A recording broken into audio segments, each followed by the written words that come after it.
ស្រមៃនឹកថ្លៃជានិច្ច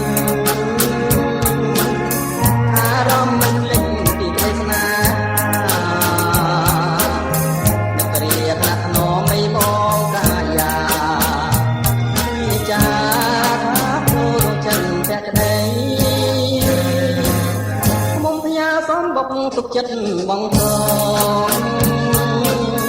ដោយរូបមិនបងផ្ញើប្រាណនឹង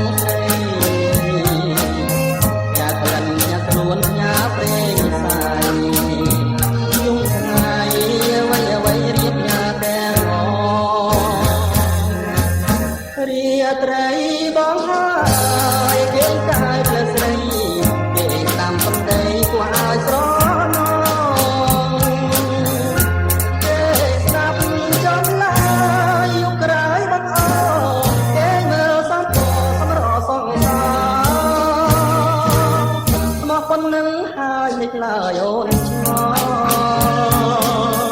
អាបងក៏ចង់តែសា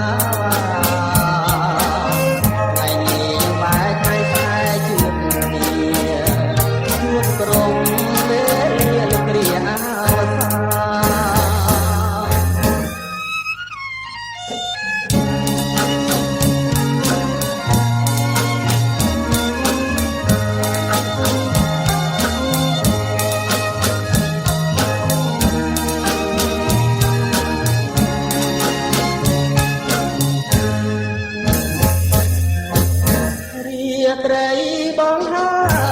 យគេកាយផ្លែស្រី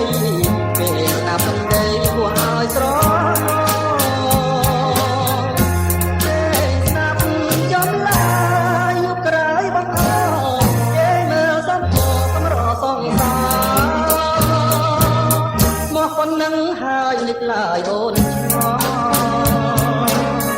ថាបងក៏ចង់តែសា